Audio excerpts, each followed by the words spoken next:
The IMCOSH function within Excel allows us to calculate the hyperbolic cosine of a complex number. So we write equal sign IMCOSH, and then we supply it with one argument, which is the complex number. I close the parentheses, press enter, and I pull this downwards. The result we're getting is the hyperbolic cosine of a complex number. Now, do keep in mind that a complex number is represented as text or string in Excel. It's not an actual number.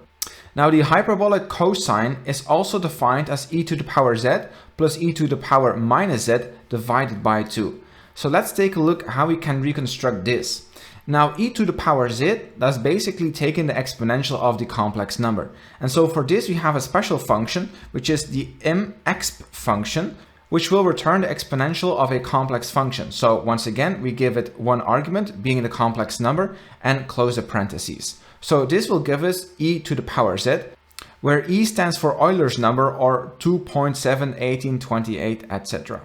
Okay, now we need to add two complex numbers together. So I use an IMSUM function, which allows me to add multiple numbers together. We cannot simply use a plus sign because we cannot add text together. Remember, complex numbers are considered text in Excel. So that's why we need a special function. So the second argument to the IMSUM function will be an IMEXP function. But this time we're not looking to take e to the power of z, we want to take e to the power of minus z. So first we need to multiply our complex number with minus 1. And this we can do with the imProduct function. So the first argument to the imProduct function will be minus 1, and the second argument will be our complex number. Now I close all of these parentheses, and what's left to do is to divide this number by 2.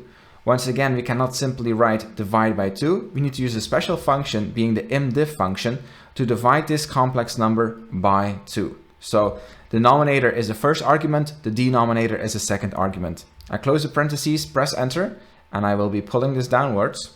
And as you can see, we are getting exactly the same results. So that's one way to calculate the hyperbolic cosine of a complex number, although I do recommend you to use the IMCOSH function whenever you need to know the hyperbolic cosine of a complex number in Excel. Thanks for subscribing, and leaving an optional tip, consider watching this video next.